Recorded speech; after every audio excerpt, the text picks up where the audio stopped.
Good morning and welcome to the Morning Spotlight Podcast. I'm your host, Mike Ham, coming to you as always from the Spotlight Studios here in Morristown, New Jersey. My guest today is a full-time registered nurse in Los Angeles, managing multiple departments at a busy, magnet-recognized hospital. She is also a real estate investor, investing primarily in multifamily syndications. She is the Networth nurse. She is Savannah Arroyo. Savannah, welcome.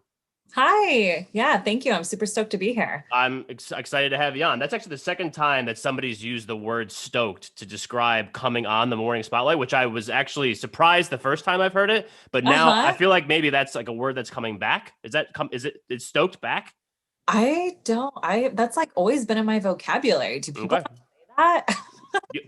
I don't know. I mean, I haven't. So at the time of this recording, I will have posted 75 episodes.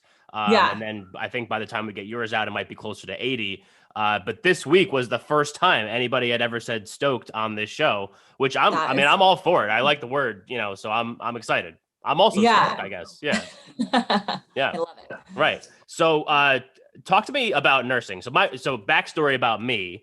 My girlfriend's a nurse here in New Jersey, and she's been a nurse for a while. Oncology nurse, obviously got switched over to COVID, basically when the world went to hell in March here in New Jersey and everything shut down. And just only recently started going back to oncology stuff. So what's the last year been like for you in LA in the healthcare industry? Yeah. Well, that's crazy. Our girlfriend's a nurse. I feel like everyone I talk to just has someone super close in their life that is a nurse. And so I think everyone was just super affected by, even if they weren't nursing or healthcare related, just what the pandemic has done to nurses. Yeah, it's been pretty crazy in Los Angeles. I'm here in LA, so it really peaked right after the holidays, December, January, and we had over 2/3 of our hospital COVID patients. And I'm in management and operations, so we were getting constant push down from the executive level of like new protocols and policies and things that we needed to implement like on a daily basis. Like every day we were going into work with just some new change policy or something we were pushing out to our caregivers and with patients. And so it's been pretty crazy. I think we converted at our highest peak of patients, 7 non-ICU units into COVID ICU. We had like 50 travelers at one point. So now, I mean, it's drastically dropped down. I think less than 1% of people in California are testing positive for COVID right now. So it's been pretty eradicated with the vaccine, which is so amazing and hopeful. But it was, definitely some trying times, eye-opening to the healthcare industry and just how people work. I mean, how people work around fear. I mean, that was huge, seeing how people react to that. But just a reminder that I just wanted to keep pushing through to real estate investing. Yeah, right. I would imagine. I mean, that's one of the things that, not that she's trying to get out of nursing, but just like one of the things that she's just around so much stuff all the time as an oncology nurse in basically like the leading cancer hospital here in New Jersey. She sees a lot of stuff for sure. And then you add in now COVID over the last year plus, and obviously that's been a big, burden on everybody. Like you said, what got you into nursing? Like why nursing? Yeah, I've always had a passion for it. I visited the hospital a couple times when I was younger, and I remember it being kind of a scary place as a kid and seeing all the machines and people sick, but just hearing how people talked about nurses and when the nurses would come in the room, just their interaction with the patients and really caring for them. And just saw that kind of through family members and stuff growing up. And then when it came to like learning about careers and job fairs and stuff, even in high school, I was super stoked about nursing. So right out of high school and college, I went straight into it and graduated with my bachelor's and then worked in a couple different specialties. I did oncology for a year as a new grad. That has a special place in my heart. It was definitely one of the hardest nursing jobs I ever had. We were body bagging patients every week. As a young nurse, it was pretty difficult to be doing that, but also so hopeful, that unit, just hearing the people who had literally just come back from cancer because of their spirituality and their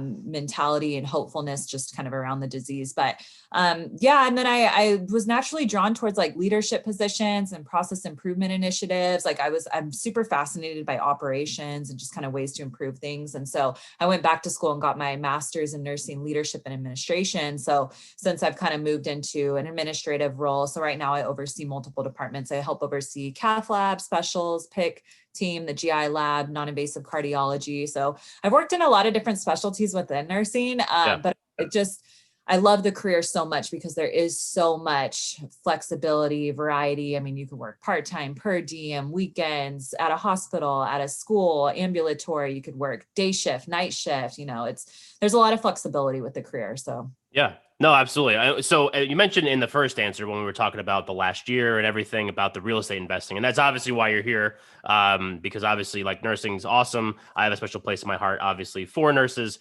So obviously, thank you for everything that you guys do. But you're here to talk about real estate predominantly, I would think, because this is normally a real estate focused show. So, at what point did you decide that you needed to start having some different cash flow or different revenue streams, and decided on real estate? Like, when did that happen? I think it was relatively new, right?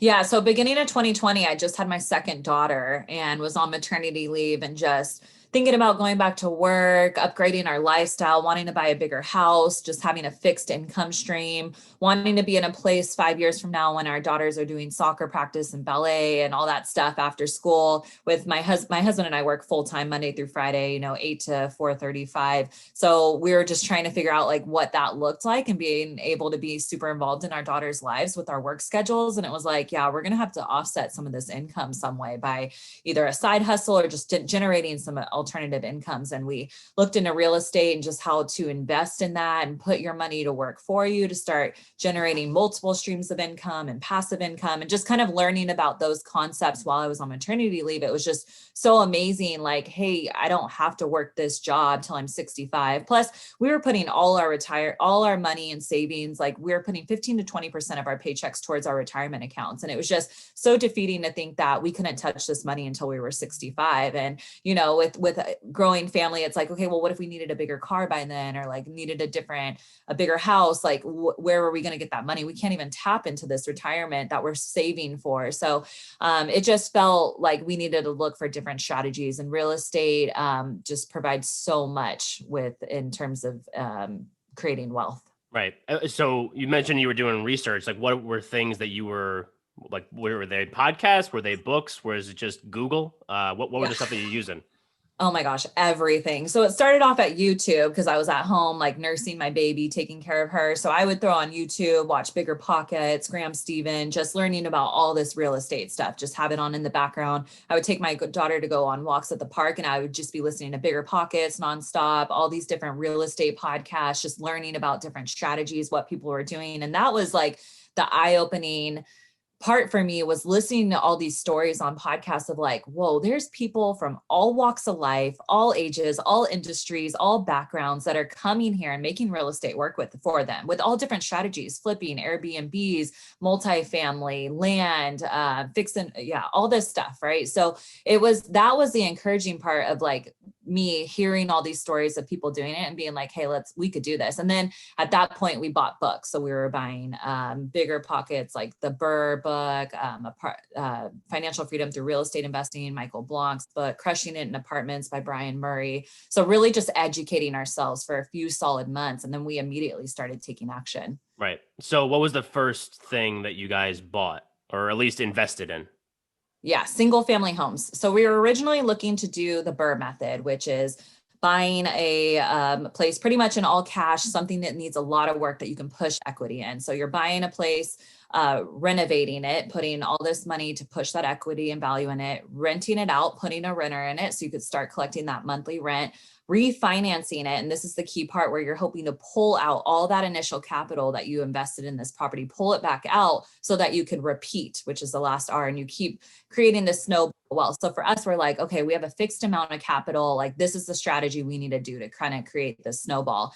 But for us, we live in Los Angeles, California. So we're looking to buy a Burr property across the country over in Atlanta, Georgia. That's the market we were set on.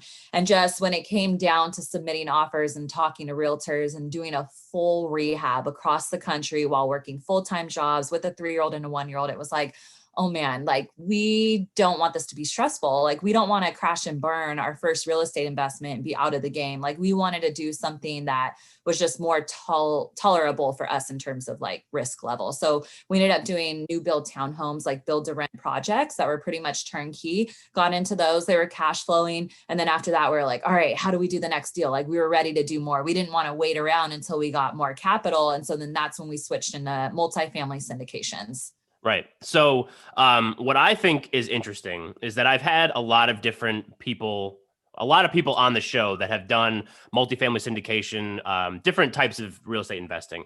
And some people either like they may live in Los Angeles and then they invest in properties all over the country. So, some people actually go and visit those properties. Some people don't. They're just like, I got boots on the ground there, and then they're going to figure it out. So how do you guys set it up? Because I know I'm sure you must have local people that would help, educate you on what to buy, right? Because with two people having 9 to 5s, you must not be going to see a lot of properties, right?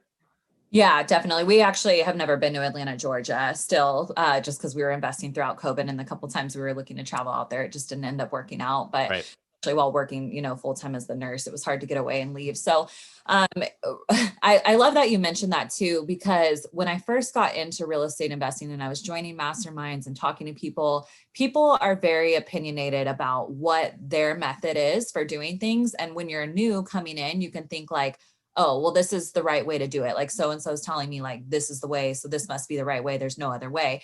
But it's good to take all advice and kind of feedback with a grain of salt and know that there's different ways for everyone doing it. Like I was early on a mastermind call and telling the crew that I was with that I was buying these new build townhomes. And there was a guy on the call that blasted me, was like, this is the worst idea ever. You should not be doing this as a newbie. These houses, this is probably a scam. These houses probably aren't even being built. Like I would fly out there right now and check on them. And I, being new, got off the call and felt so defeated of like, oh my gosh, like, are we not doing this the right way? And since then, I've had multiple more conversations with people who have kind of like done the same things with certain strategies I'm doing, even with brand and that kind of stuff, and just feel like they need to offer feedback. And so I just kind of take it with a grain of salt now. But so when we first got out, we were connecting with people who were doing what we wanted to be doing. And that's so valuable in the real estate industry. If you see someone who's at a place where you want to be, I mean, you don't need to reinvent the wheel. Get together with them. I mean, buy them a coffee or whatever, do a Zoom call with them and ask them, what's their pain point in their business, see if you can add to their business value, and then ask, they'd be more willing to offer some feedback and insight into what they're doing. And so that's kind of what we did, is we were connecting with people out there who were doing what we wanted to be doing. I was going on bigger pockets to find realtors and property managers and looking at reviews and that sort of stuff, and then kind of developing a team from there. I bring myself off mute because I'm a pro.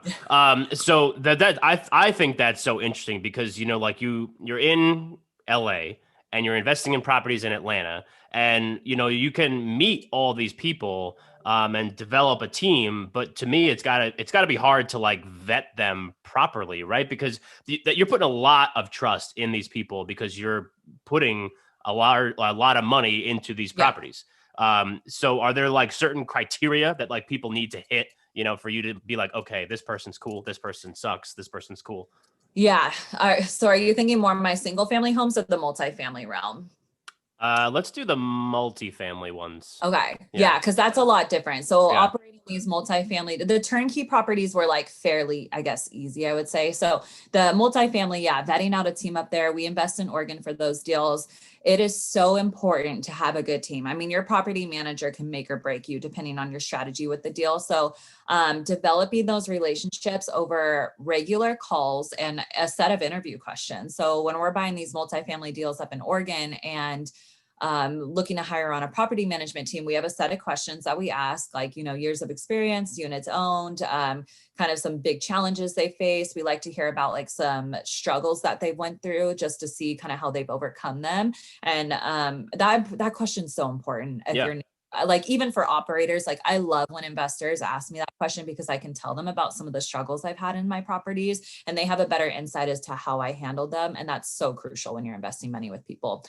So that even with the brokers, lenders, it is very much a team sport. So it's good to have open communication, and don't always go with the first person you're looking into, even if they have like the best deal or the lowest percentage for property managers. That's not always the best route. So kind of having multiple interviews and then seeing who you communicate with well, because like for our syndications, we usually hold them like 5 years. So we're going to be working closely with this team for 5 years. So it's important that we have a good relationship. Right. Yeah, I would imagine. And then, so because this is just for me out of curiosity, because I just don't know the answer. Like when you have this team in place and then they're, managing the property, doing all this stuff, like how often do you have to communicate with them to make sure that everything's going like on the right track, Yeah. So the acquisition phase, I'll kind of touch on that since I'm doing that right now for an 18 unit up in Oregon. This constant, I've learned after we did our first couple that the question, just sending out the question to your team while you're going through the acquisition phase. I'll regularly email my lender and be like, hey, are you waiting on anything for me right now? I just want to, keep up, like, just want to make sure there's no outstanding items on my end, because you would be surprised, especially during the acquisition phase. And as you're working on these things, that people are waiting for the other person to kind of push things through. And like, during that acquisition phase of dealing with like the insurance and the financing, like the financing piece is so much because they're constantly, you're requesting so much information back and forth, that's a question I regularly ask. My husband Lupe does all our asset management. So he's in regular conversation with our property manager. If it's a high value add, he's meeting with them maybe a couple times a week for the first few months. And then as things get handled like once a week for sure. And then as the financials come out on a monthly basis, he's going over those and kind of the budget and that sort of stuff. So that communication as this asset manager is very regular. And then communication with my investors is definitely on a monthly basis for the first 6 months. And then I kind of wean down into a quarterly basis, but have the communication lines very open. If there's contractors we're working with, like, and depending on the project, that's a very regular conversation, but just kind of being open and touching base with people on a regular basis is super important in this business. Right. Yeah. And it's just so funny, like you said before, because I sell title insurance here in New Jersey. So it's just hilarious not hilarious because sometimes it affects deals, but like when someone sends an email like, hey, we're going to get ready to close this. And like a lender or whoever is like, oh, we're still waiting on like all of these things. Yeah. Like, well, why didn't you say that like a month ago when you got the commitment the first time? You know what I mean? It's like stuff like that. It's crazy. It's so shocking. And that happens all the time. Like I'll be shocked when I'll ask my lender, hey, are you waiting on anything for me? And he's like, oh, actually I am waiting on this 2019 tax return or what, something. It's like, I know that they're working on so many different projects at once. So I know that they're not constantly going to be keeping up with me. Like, hey, we're waiting on this. Hey, we're waiting on this. But like things get lost in emails and that sort of thing. So yeah, I've learned that lesson the hard way a couple times. It can delay closing and be an issue, but yeah, that constant check-in is key. Yeah. And it's always funny too. And I'm not going to bash lenders because I have lender clients, but some of them, they'll have like 3 or 4 different contacts on like one email. And then you'll have all these different strings going and people are having conversations with it's insane. But but that's the nature of the beast, right? So we gotta deal with it. So you talked about the investors and communicating with your investors and all that kind of stuff. So how do you find them? There's got to be a big networking thing, right?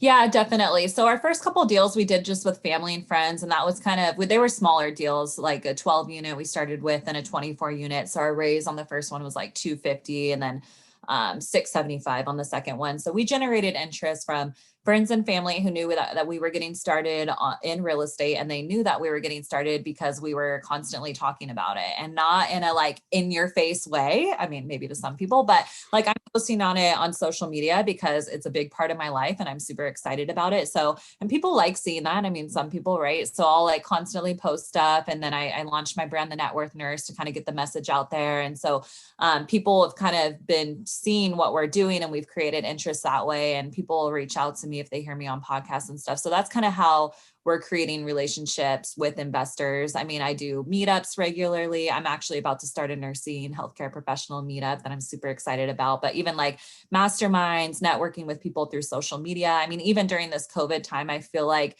it's pushed a lot of people to develop all these alternative ways of communicating. And I think it's pretty easy now to make connections with a lot of people out there doing what you want to be doing. So that's kind of the main way we've been generating traction with investors. Yeah. So, okay, that's good. good segue, because I did want to talk about the brand.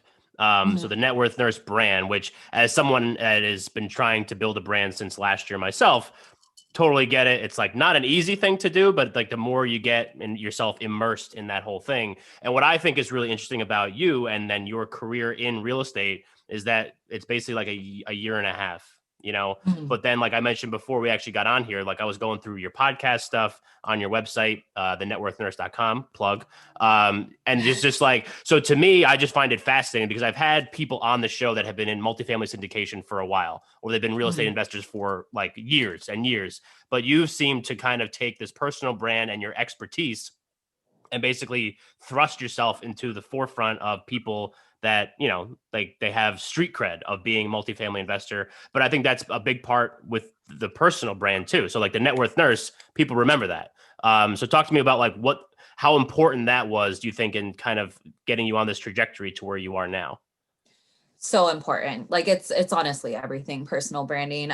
If you haven't read the book Crushing It by Gary Vaynerchuk, it's amazing. The first time I listened to it, I'm like, this is gold. And I listened to it on a flight, and I listened to it 2 more times because I was just mind blown by all the stuff he was saying. But we're just in a time where social media, online presence, personal branding is everything. And if you think that you're getting online and posting stuff to your social media and you don't have a brand, like you're very wrong. Like everything on social media is a part of your brand and how people know you. So, I have my products and my people that I follow that I very much love and cater to. And so for me, it was launching a brand had to be very true to who I was. I didn't want to be going out there and sharing things and pushing out real estate in a non-genuine way. I wanted it to be as genuine to me as possible. So that's when I kind of started leaning towards nursing. I did a lot of forefront investigating work. So after we did our first syndication deal, we were like, all right,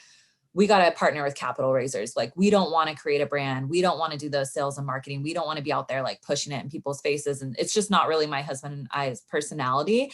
And so, but then as we started going through it and talking to people, we're like, okay, if we're going to be doing deals and have people trusting us with their money, we have to have some sort of brand. And so that kind of motivated me to launch the Networth Nurse, and really just so I could get out there and talk specifically to medical professionals who I can relate to. I already have this built-in trust. When you're thinking of doing the syndication route and raising money, being a capital raiser, trust is the biggest piece. You have to have people trust you. And I was working with a marketing team early on who was like, hey, you got to start getting in front of the video and doing YouTube videos. And I was like, yeah, no way. Like, I'm not doing that. Yeah.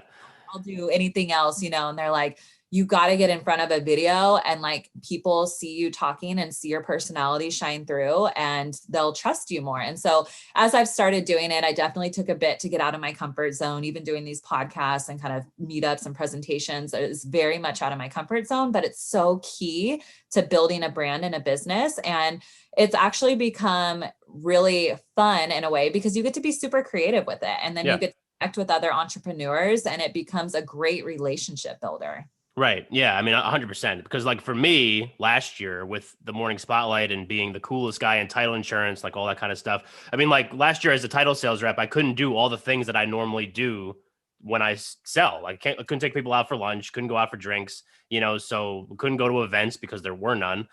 So like, then what do you do? And like you said, I mean, to get on camera, like the first couple of times I was like, oh my God, like this is so nerve wracking. But now, like, I feel like I'm a little bit more comfortable, a little bit. Yeah. But that's the thing. Like, it's all about putting yourself out in front of people, like more and more and more. And then that's when you start to see like the return. So I don't even have to talk about title insurance. You know what I mean? It's just like, it's just kind of all by association. And then people recognize me and my voice and title, which is not sexy, but it's like part of the game. You gotta put it out there. Yeah. Yeah, definitely. And I think it's good to know that like, you're not going to appeal to everyone, like different people appeal to different people. And I know when I came out and I started researching like medical professionals and real estate syndications, like there's a bunch of people out there doing it, passive income MD, white coat investor, there's other medical professionals that are kind of doing similar to what I am doing. And I remember thinking like, oh, there's already there's too many people doing it. I can't fit in, like, there's no space for me. And that imposter syndrome is so defeating, and it can kind of prevent you from taking that first step. And then it was really kind of just like all the self-help stuff I've done my whole life of being like, okay, I can do it. Like if anyone's going to do it, you know, I can do it. And having that confidence and the support from my husband for sure of being able to get out there and launch a brand. I mean, it's scary. It's scary to put yourself out there and launch that personal brand, but it's so important for businesses now. Yeah, 100%. And I like what you said too about how like it's not gonna like you can't appeal to everybody. Like everyone is not your audience. Like the more that you try to appeal to everybody, I feel like it's one of those things that you alienate a lot of people that would actually connect with your message if you were just true to who you are.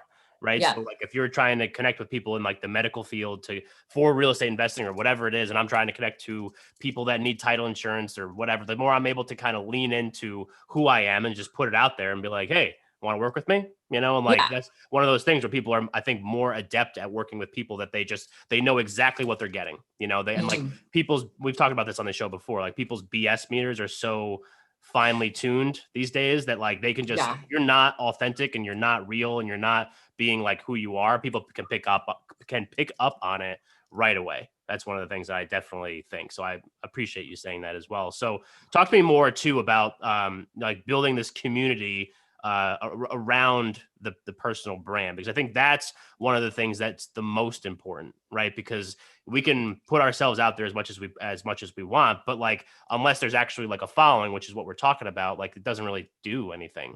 So you're talking about how you're able to kind of get out in front and connect with some of these people. And you mentioned you have the mastermind group or a meetup group coming up soon. So talk to me about like the importance of building that community, right? Because I think that it has everything to do with the syndication stuff.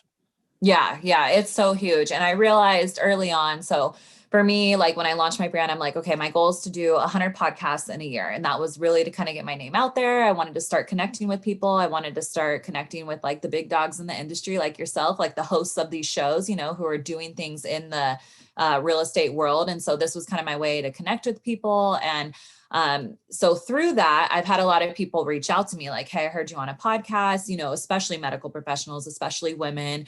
And when they're like kind of asking how to get started, I realized I was constantly referring them to other people's meetups that I was a part of.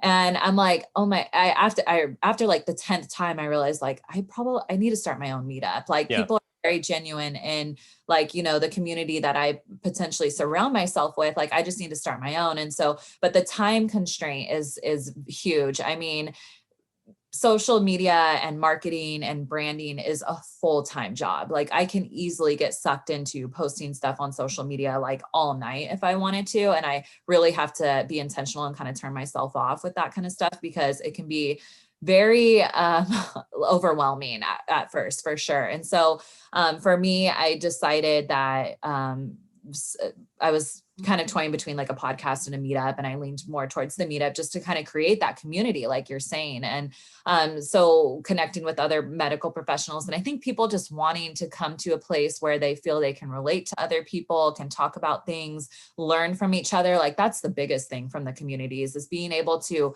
add value to each other. Like I'm a part of meetups now. And when I first started joining them, I thought, this is weird. Like it's all going to be GPs and operators of syndications on these calls. We're all going to be looking for LPs. Like, how could we possibly help each other? And when I got on my first like good meetup, it was like so eye-opening to see that there are so many people. There were KPs on there, sponsors, lenders, title, insurance, like all these people wanting to help each other out and just contribute to each other's success. And I've realized that by creating a meetup and a community, it's where you guys everyone can just share different information with each other. Yeah. And I definitely agree with that because this show was basically born from a virtual networking event that I put together back in March of last year, because I had always run young professionals networking events or real estate focused networking events pre-COVID.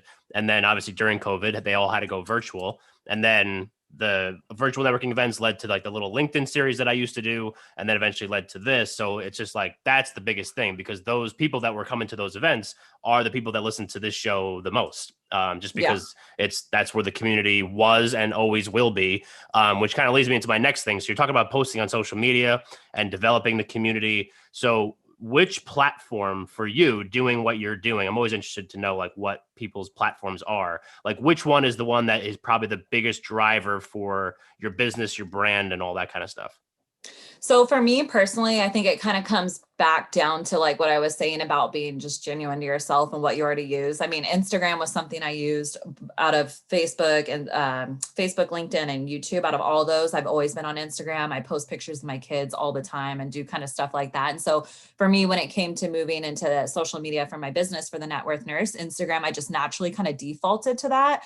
I never had a Facebook before, so I've since created a Facebook. I'm occasionally on that, but definitely not using it as much as I should be. I'm kind of trying to figure out the best way I can kind of create community within Facebook, because I know it's huge for people. Yeah. And then LinkedIn's been really good too. I never really used LinkedIn at all before, but there's a lot of real estate people on there. Yeah. And it's a good tool. Oh, for sure. I think LinkedIn, for me at least, has been my biggest driver, because that's where the people are. You know, like, yeah. I mean, I've been doing a lot more stuff with Instagram now just because of Clubhouse, and everybody from Clubhouse goes to Instagram. So like, I just had to spend more time there and like develop some content there so that people actually have something to see when they get there, and not just like a side by side of me with Savannah and like that's it. But yeah, so a lot of the people that listen to this show are between the ages of 25 and 35. That's like the vast, like probably 80% of my listeners are between the ages of 25 and 35. So they're either new to real estate, they're either like doing a 9 to 5 and are interested in getting into real estate, or entrepreneurs, whatever they are. So maybe what are some tips that you would give some of these people that are new to it, or going to try to be new to it, as they get started in this journey of real estate investing, or whatever it is that they're going to do? I think the biggest thing that people who work full-time jobs can do to get started is definitely listening to podcasts. So listening to these on your commute, your downtime while working out. That was really big for me to get the education and then the motivation to get started. And then I would definitely say connecting with other people that are doing what you want to be doing. So if you're on social media and you're looking for someone who is flipping houses or Airbnb, or doing something that you want to be doing, reach out to them, ask them how they got started. What tools and tricks did they use? What are they using now, and just kind of who they're networking with to do what they're doing. Yeah, no, I think that's definitely good advice. So one of the things that I saw on your site, which I thought was interesting, and hopefully you can explain it more, and I'll give you a second. I'll talk for a little bit, because I feel like it's like you just ran up the stairs or something. Yeah. But so one of the things that I saw on the site was that syndication is a lot like being a nurse. Right. There's something like that on the site. So talk to me about like what that connection is. Yeah, definitely. So I've very much leaned on my skills and operations to do what I'm doing. And I found that a lot of people have backgrounds in different industries that have brought a lot of the cool skills and traits that they have or learned in those jobs to do real estate full time. And so for me, specifically, it was like organizational skills, making lists, time management, connecting with people, working on multiple projects at one time, constantly being able to touch base with other people, put out fires. I mean, that's really what I do all day as a manager at the hospital. Like, I'm constantly putting out fires. So if there's different problems that come up with patients, physicians, caregivers, it's just like problem solving for me. And when doing syndications, that's very much the case. Like, things come up nonstop during the acquisition phase and even the management phase. There's a lot of things that you're kind of working on at once. So organization, skills, and time management are my biggest things. Right. Yeah. So then moving forward, right? So we always talk about like goals on this show.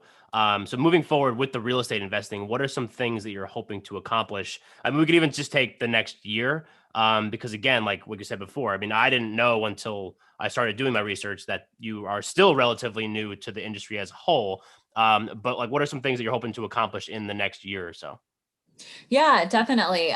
We've done 3 syndication deals in 6 months. So that was it was really quick, and we're looking to kind of set back. I mean, it's me specifically. My husband's always finding these crazy good deals because he has great relationships with brokers, but I'm kind of taking a time out after this last deal that I raised for, just to kind of start my meetup, kind of create more, build my brand a little bit more intentionally. I've launched it 6 months ago, but I'm really hoping to kind of get more strategic about getting in front of my avatar and the people who want to invest in my deals more specifically, because it's so awesome to have calls with like these nurses and doctors who are like, oh my gosh, like I've been real estate investing for like 10 years and I really just want to do something passive. Like I'm ready to hand over my money to someone else and let them do the work for me. And it's such a perfect fit. And you realize kind of as you start raising money, like you're providing such a valuable service to these people, to these investors who want to get great real estate returns without having to do a lot of that work. And so I'm trying to really find these people and how we can better attribute to their financial success through what we're doing. Right. Do you ever see yourself doing something in real estate other than multifamily syndication, or is it better when you're a real estate investor to kind of like focus in on like one thing? Yeah, I love that you say that, because Brandon Turner talks about this all the time, right? Because he has all these guests on his podcast and then he'll like look on to the next best thing. And even I was staying at an Airbnb last weekend in Joshua Tree and they had like 5 trailers on it. And I was like, oh man, Airbnb sounds so cool. Like they're probably making so much money doing this. It seems like it'd be super fun. You could stay in the house and rent it to family and friends. But that's something we kind of learned early on, is like, we want to be very focused on what we're doing and just kind of be the experts and just keep building what we know. Not saying I wouldn't be open to different strategies down the road. I mean, I love hearing what people are doing in real estate, even like land and flipping and that sort of stuff. But right now we're super focused on the multifamily syndications. Right. Right. Yeah. Because I always think that's interesting, because obviously there's people that invest in every kind of real estate. So some people I know diversify, some people I know stay pretty focused on what they're doing. So I just thought that was an interesting question. But so like, let's say that someone they're like, hey, Savannah, I really like what she had to say over the course of this great episode on the Morning Spotlight.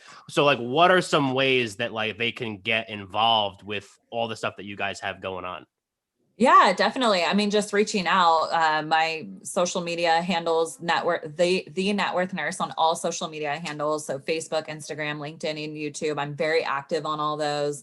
And also my website, thenetworthnurse.com. I love connecting with other people about real estate. I mean, healthcare professionals, women, just people getting started, people wanting to passively invest. Like I'm connecting with all sorts of real estate people, and I love it. So if anyone's remotely interested, yes, please reach out. I would love to connect. Are there like some first steps that you have to go through like with potential investors? Yeah, definitely. So our last few offerings have been 506B deals. So you have to have a pre-existing relationship with these investors before they can invest in your deals. But for us, as of now, it's just been like family, friends, colleagues that I've worked with. So that's been kind of who our investor base is as of now. But yeah, we're definitely open to building relationships with people who are looking into investing. Right. And then, so then like, I'm just curious, just because as someone that works a 9 to 5, that is also building up a brand, do you ever get, like questions from work, be like, hey, what is this Networth Nurse thing? Or do they just like not even know what's going on? They do know. And that's just kind of like, I'll come back, from a weekend and people are asking me what I did over the weekend. And it's just inevitably real estate stuff, if we're checking out properties and that sort of stuff, and just kind of what I post. So yeah, people definitely know what I'm doing. And I always kind of like the doctors and my nurses and techs, they're constantly talking about stocks and like cryptocurrency, like Dogecoin was like all the rage. Like I feel like every cath lab I walked into, they were talking about Dogecoin or whatever. I know nothing about it. Neither do I. I'm like, you guys aren't investing in real estate. And then it would kind of like give me the opportunity to start talking to people about real estate. And, people are so fascinated by it. I mean, people own their houses, so they get the general concept. It's not as foreign as cryptocurrency, right? So I usually get lots of follow-up and questions, people interested. I've had people I've worked with invest with me for sure, or pass me on as a referral to other people. And yeah, it's awesome to kind of talk to healthcare professionals about it. And sometimes it is a big mindset shift of them not realizing how easy it is for them to get into real estate investing through something like a syndication, or them thinking that, setting their money in a savings account is the best way. And so then it's kind of like my opportunity to educate them on the differing returns that you can get through real estate, as opposed to traditional IRAs and 401ks. And it's a big education piece, but more so just kind of talking real estate. Yeah, right. Because I feel like that's a great place, because that's, your people. and they obviously trust you. You work with them every day. So, and obviously I'm sure more people than just them trust you and want to work with you and all that kind of stuff, obviously. All right. So let's move the show into our closing segment, which we call Under the Spotlight. So the Spotlighters have been listening to Mike Hamm and Savannah Arroyo talk for 40, 45 minutes, however long we've been going. What would be one thing that you want the Spotlighters to walk away from this episode with? So you are under the spotlight. I would say if you want to get started and you're thinking about it, reach out to someone who's doing what you're doing. Kind of what I said before. Like if you're on social media and you see someone who's flipping houses and you want to be doing that, reach out to them, see how they got started, see how you can provide value to them, get feedback on how you can get started and take action. That is a huge thing that separates people that are actually out there doing it to those that are sitting on the sidelines, the ability to take action. Taking action. Love it. Because you can't, you could plan for forever, but sometimes you just got to jump into it and like go get it. Right. Mm-hmm. Yeah, yes, sir. Absolutely. So again, let's hit them with the links, because if people want more Savannah, where can they go to get more Savannah? Yes. Instagram, LinkedIn, YouTube, Facebook, The Networth Nurse, and my website's thenetworthnurse.com. Awesome. And then Spotlighters, like always, I will put my contact information, themorningspotlight@gmail.com, and the website, themorningspotlight.com, in the show notes. So if for whatever reason you are super intimidated by Savannah and don't want to reach out to her directly and you want to go through me to get to her, that's fine too. We'll be happy to make that connection. So Savannah, thank you so much for coming on with us today. This was, as expected, great. And I really appreciate you coming on. Awesome. Thank you, Michael. I'm so stoked to be here. I was stoked about this episode. And Spotlighters, thank you for listening, and we will catch you next time.